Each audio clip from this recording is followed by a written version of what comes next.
श्रीमद् भागवत जो साक्षात भगवान का वांगमय स्वरूप है।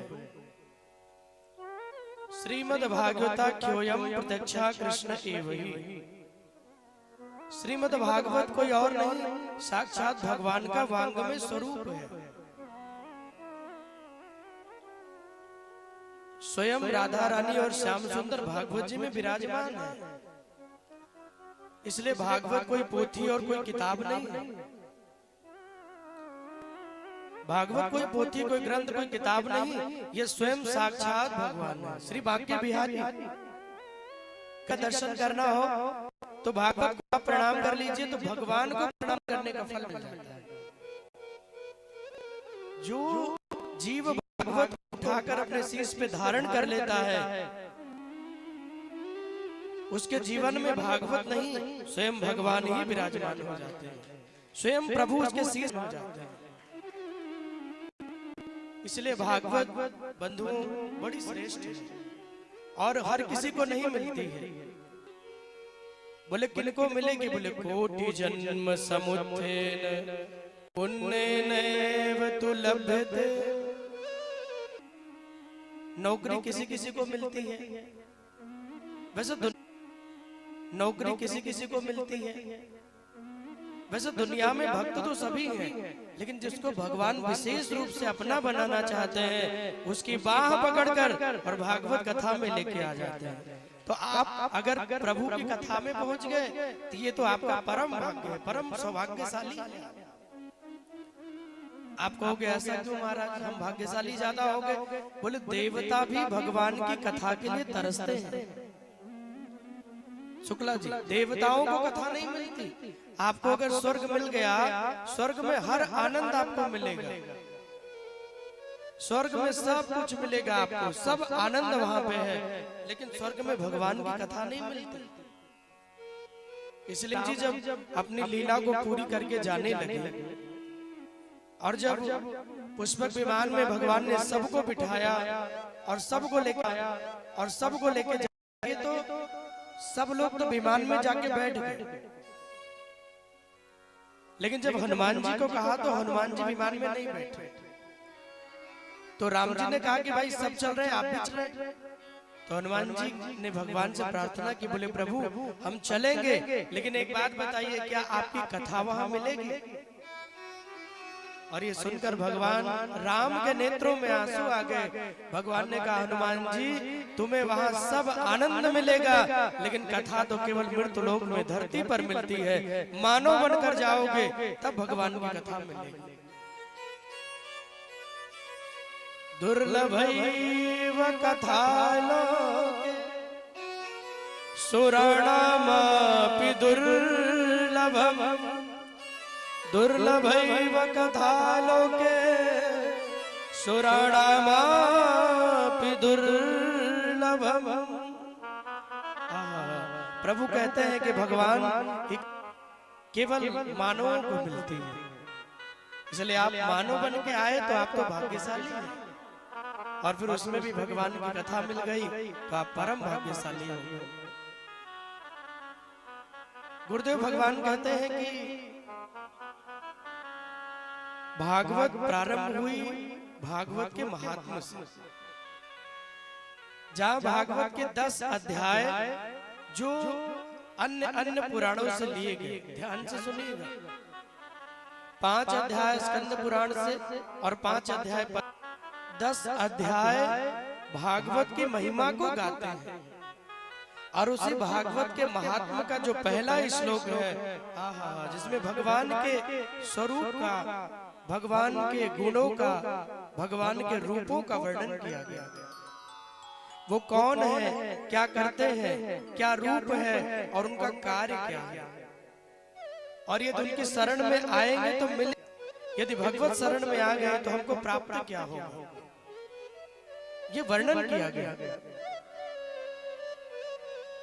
सच्चिदानंद रूपाय विश्वोत्पत्त्यादि हेतवे तापत्रय विनाशाय श्री कृष्णाय वयं नुमः।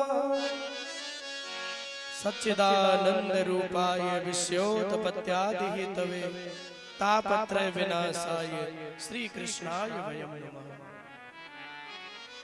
सत्य चित घन आनंद, चार स्वरूपों से मिलकर बना है भगवान का नाम। अब सत का अर्थ क्या है? बोले जो कभी मिटे ना, जो कभी समाप्त ना हो, वो है सत।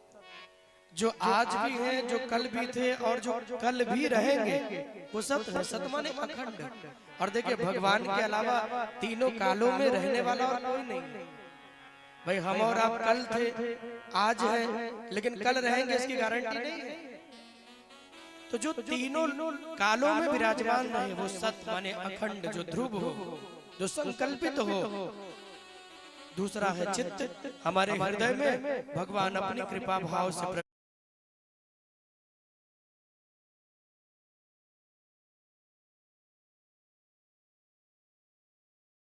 दिया हमारे हृदय की, उसे भगवान दूर करे।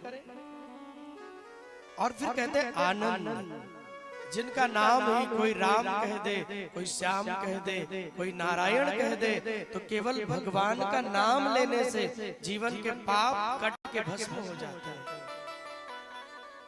अजामिल ने केवल अपने बेटे का नाम नारायण रखा और सिर्फ बेटे को पुकारता रहा, नारायण आओ भोजन करो, नारायण मेरे पास आओ, नारायण ये करो, नारायण वो करो, सिर्फ बेटे को पुकारता रहा। और आप विचार करिए, केवल अपने बेटे का नाम लेता लेता जब अंत में यमराज के दूत उसे मारने के लिए आए, तो नारायण नाम लेने की आदत पड़ी थी। जैसे ही वो फंदा डाल के दूध खींचने लगे, फिर कहने लगा हे नारायण रक्षा करो, नारायण मेरे पास आओ। अब भगवान तो बड़े करुणा के सागर है, दीन बंधु है। अपने दूतों को भगवान भेजने लगे, बोले तुम जाओ और मेरा भक्त मुझे बुला रहा है, तो उसको लेके मेरे पास आओ। अब ये तो चल पड़े। यमराज के दूत फंदा डाल के खींचे, भगवान ने अपने दूतों को भेज दिया। और जब भगवान के दूत आए और यमराज के फंदे को काट दिया, तो यमराज के दूतों ने कहा कि आप इनको कहां ले जा रहे हो? क्योंकि ये इतना पापी है कि मैं इनको सीधे नरक में ले जाऊंगा, यमराज के यहाँ ले जाऊंगा।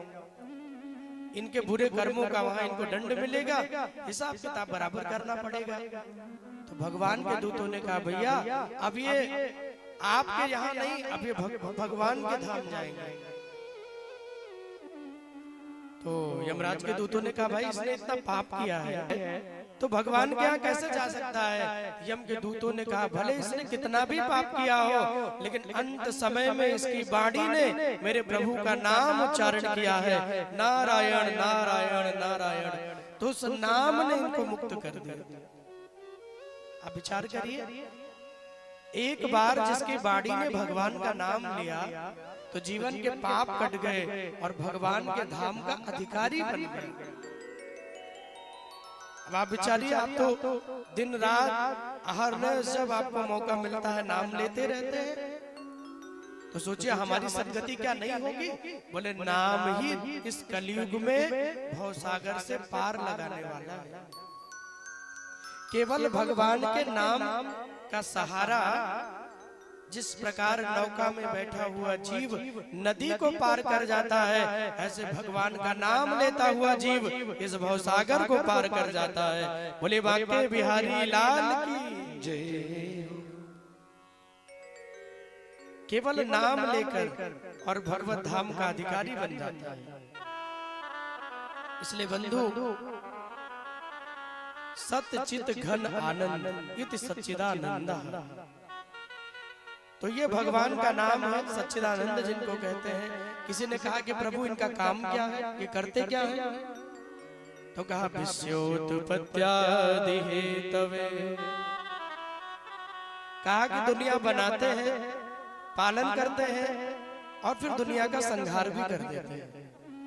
ब्रह्मा बन के सृष्टि का सृजन किया, नारायण बन के पालन किया, महादेव बन के संहार कर दिया। बोले इनके शरण में आएंगे तो होगा क्या? तो कहा तापत्रय विनाशाय तीन प्रकार के ताप दुख जो जीवन में है, दैहिक दैविक भौतिक, वो भगवत शरण में आने के बाद वो समाप्त हो जाता है।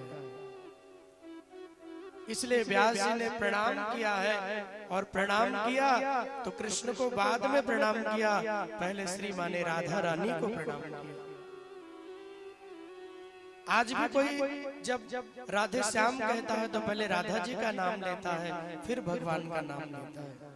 पहले लक्ष्मी का नाम लेता है, फिर नारायण का नाम लेता है। पहले सीता कहता है, तब राम कहता है।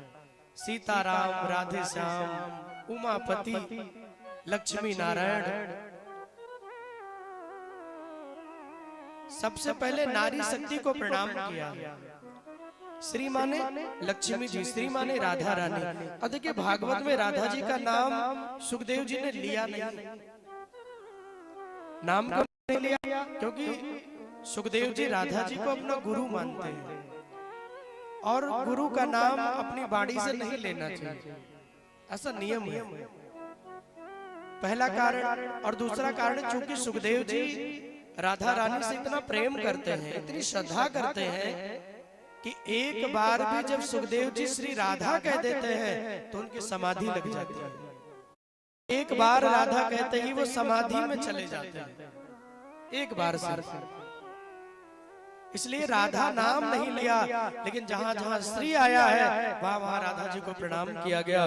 बोले राधा रानी सरकार की जय हो, श्री कृष्णाय वयम् नमः। इसलिए पहले राधा जी को प्रणाम किया और बाद में भगवान कृष्ण को प्रणाम किया। गुरुदेव भगवान कहते हैं कि पहले श्लोक में भगवान को प्रणाम किया गया, और फिर दूसरे श्लोक में वेद व्यास के सुपुत्र श्री सुखदेव जी महाराज को प्रणाम किया गया, जो अपने माँ के गर्भ में 12 साल रह के आए। आप सृष्टि में जानते हैं ये नियम है, कोई भी बालक जब माँ के गर्भ में आता है तो वो 9 महीना ही गर्भ में रहता है। भाई 9 महीने में उसे जन्म लेना ही है। लेकिन सुखदेव मुनि आए तो अपने माँ के गर्भ में 12 साल रह गए। माँ के गर्भ से बाहर आना ही नहीं चाहते। महादेव जी मारने के लिए खड़े हो गए। क्यों? क्योंकि चोरी से भगवान की कथा सुना तो त्रिशूल लेके मारने के लिए खड़े हैं। अब छोटा वेश बना के आए और व्यास जी की पत्नी, और गर्भ में जाकर के आराम से बैठ गए। और जब गर्भ में जाकर के बैठे तो भोलेनाथ ने कहा कि भाई व्यास जी, हम आपके पुत्र को मारने के लिए आए हैं। व्यास जी ने कहा, प्रभु मारने क्यों आए हैं? इसने क्या अपराध किया है जो मारने आए हैं? तो कहा कि अपराध ये है कि भगवान की कथा को चोरी से सुना है। तो कहा कि भाई अब इतनी जल्दी तो मार नहीं पाओगे, 9 महीना इंतजार करना पड़ेगा। तो भोलेनाथ ने कहा, मैं 9 महीना इंतजार कर लूंगा।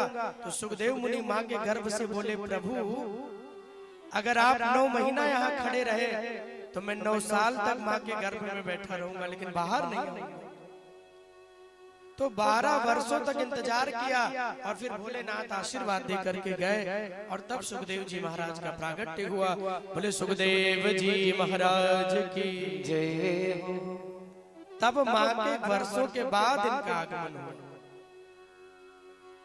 12 वर्षों तक माँ के गर्भ में ही बैठे रहे, लेकिन एक बार भी न माँ को माँ कहा, न पिता को पिता कहा, और सीधे जंगलों की ओर चल दिए। पुत्रेति तन्मयतया तरवो विनेदुस् तं सर्वभूत हृदयं मुनिमानतोऽस्मि। तम सर्वभूत हृदयं मुनिमानतोऽस्मि। आप विचार करिए, व्यास जी महाराज जो माया से इतने परे हैं, लेकिन आज पुत्र पाकर के पीछे पीछे दौड़ पड़े। मुझे बेटा मिल गया, मुझे पुत्र हो गया, पीछे पीछे दौड़े। हे पुत्र रुक जाओ, हे पुत्र रुक जाओ, थोड़ी देर के लिए रुक जाओ। लेकिन वो जंगलों की ओर गए, और बाद में शिष्यों को भेजा, भागवत के 2 श्लोक को सुनाकर, और उनको वहां से लेकर के आए। तो ऐसे सुखदेव जी महाराज जिनको भागवत में प्रणाम किया गया, और फिर एक बड़ा ही प्यारा प्रश्न, ज्यादा दूर नहीं है, सीतापुर आप कभी जाएंगे तो नैमिषारण्य धाम है, बड़ा सुंदर है। कई बार वहाँ कथा करने का भी इस दास को अवसर मिला, बड़ी कृपा रही ललिता देवी की, भोलेनाथ जी की। बड़ा सुंदर प्रांगण है और बड़ा धाम, जैसे हरिद्वार, काशी, मथुरा, अयोध्या, वैसे नैमिषारण्य। तो कभी मौका मिले तो नैमिष धाम जरूर पधारिए, दर्शन करिए। आज भी हजारों हजार महात्मा वहां बैठ के भगवत नाम का उच्चारण कर रहे हैं। तो उसी नैमिषारण्य क्षेत्र में जहां एक दो नहीं, पूरे 88,000 ऋषि मुनि बैठे हुए, और पूरे 88,000 ऋषि मुनि बैठकर ये विचार करने लगे कि किसका भजन किया जाए, किसका नाम लिया जाए, कौन जल्दी प्रसन्न होने वाला है, किसका नाम लिया जाए। ये विचार कर रहे थे तो भगवान नारायण के यहाँ पहुंच गए। नारायण भगवान ने अपना चक्र दिया और कहा कि इसे लेकर के जाओ, ये चक्र अपने आप जहां रुक जाएगा उस स्थान को परम पावन और परम पवित्र मान लेना। तो उस चक्र को लेकर के आए, तो आज उसी नैमिषारण्य में बैठे हैं शौनक आदि महात्मा, और विचार करने लगे कि किस प्रकार कलयुग में जीव का कल्याण होगा, क्योंकि सतयुग में, त्रेता में, द्वापर में भगवान का नाम जपना तो आसान है, लेकिन कलयुग में भगवान का नाम जपना बड़ा कठिन है। तो कैसे कल्याण होगा ये विचार करने लगे। तो उसी समय सूत जी का आगमन होगा। अज्ञान ध्वंत विध्वंस कोटि सूर्य प्रभा, सूताख्याय कथा सारम, मम कर्ण रसायनम। सूताख्याय कथा सारम। हे अज्ञान को दूर करने वाले, करोड़ों सूर्यों के समान जिनका ज्ञान है, हे सूत जी महाराज, मैं आपके चरणों में प्रणाम कर रहा हूँ। सूत जी महाराज के श्री चरणों में प्रणाम किया और एक सुंदर सा आसन देकर के उन्हें विराजमान किया, और विराजमान करते हुए प्रणाम करके कहा कि प्रभु, आपका ज्ञान तो परम सुंदर है, परम आनंदमय है। एक काम करिए, ऐसा कोई भगवान का मार्ग बताइए, ऐसी कोई कथा सुनाइए जिसे सुनकर मेरे कानों में आनंद हो जाए।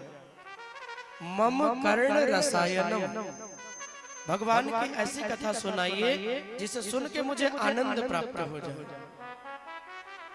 फिर विचार किया कि कथा तो बड़ी लंबी चौड़ी होती है भाई, हरि अनंत हरि कथा अनंता। तो कहा कि प्रभु कथा मत सुनाना। बोले फिर, बोले कथा सारम, थोड़ा बड़ा हो गया फ्रेंड, कथा सारम। तो कहा कि कथा मत सुनाना, केवल कथा के सार को सुना दीजिए। तो 7 दिनों में होने वाली श्रीमद् भागवत को सुनाया। श्रीमद् भागवत सूताख्याय कथा सारम। देखो भगवान की कथाएं तो बड़ी अनंत है, हजारों साल भी गाई जाए तब भी कम है।